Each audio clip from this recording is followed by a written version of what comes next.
Good morning, Sunday, the 16th of August, 2026. Welcome to the Lasham Daily Briefing. So, looking at the synoptic here, this cold front, or very weak cold front here, just along the south coast, appears to have stalled in that position and is giving us some slightly unexpected weather this morning. Very overcast to begin with. And it doesn't really show much sign of moving particularly. So the south of England may continue to see a little bit of slightly cloudy weather as it clears behind later in the morning. Low pressure out to the west, obviously associated, or where all these fronts are stemming from. Certainly the ones to the west anyway. We do have a ridge of high pressure to the southwest beginning to work its way in, so hopefully that's going to restore the pleasant weather in the coming days. tells quite a story there. Almost the entire UK obscured by upper or mid-level cloud in some way.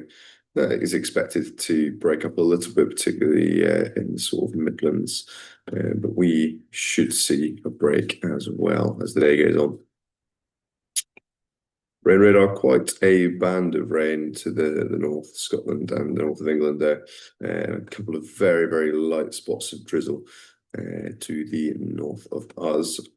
Not really anticipating any concern today. Just quickly refresh that.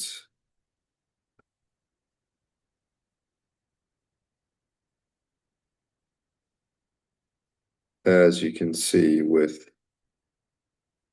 the Met Office rain prediction here, it does in fact begin to work its way a little bit further to the south into the afternoon, with East Anglia seeing a little bit of rain, but we should be more or less safe in the south. Odium, their observation this morning, 320 degrees, 3 knots for wind, 10 kilometers visibility, and overcast cloud at 3,000 feet. Farnborough, their TAF this morning showing variable wind at 2 knots. To begin with, visibility greater than 10 kilometers, scattered clouds at 900 feet, interestingly, broken at 3,000 feet, and a prob 40 if it becoming broken at 900 feet before 10 o'clock this morning. That's then going to become 230 degrees, 10 knots, so slightly brisker southwesterly by around lunchtime. Winds at height, so to the south of us, variable at 5 knots, where that front's sitting. To the north, westerly around 5 to 10 knots as well. So a westerly flow, slightly variable in its direction. Windy, just confirming that on the ground, very light westerly flow showing there across the airfield around 1 o'clock. And the Met Office local forecast, just backing that up, actually showing slight northeasterly to begin with, but by 10 or 11 o'clock, westerly and southwesterly, maximum of 7, gusting 15 by 5 o'clock local time. Quite high humidity, reducing but only to the low 50s. So we can expect probably quite a bit of cloud in places. And the UV still up to 5, so not one to forget, but certainly a slightly reduced UV rate compared to recent days.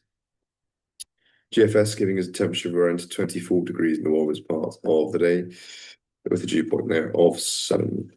Presently, we are up to 15.7 with a dew point of just under 10. And that's the view on the south side, looking to the west. So you can see fairly solid top cover, a couple of lighter patches overhead the airfield, and a light northeasterly flow actually at the moment on the windsock.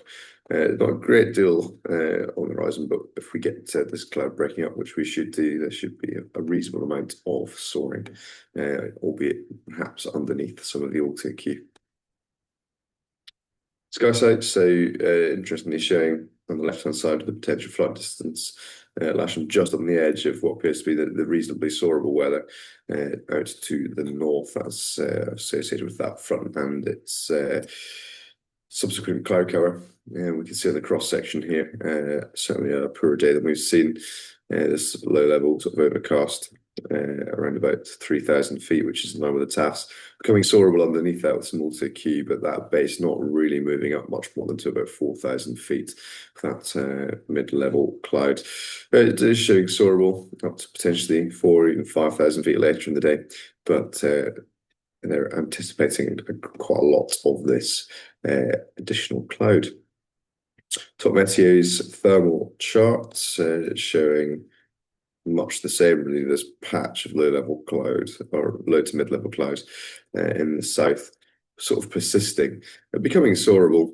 That's now 2 o'clock local time, with a bit of cumulus, in fact, but only to maybe 3.5 to 4,000 feet. So perhaps slightly more, but then deteriorating into the early evening.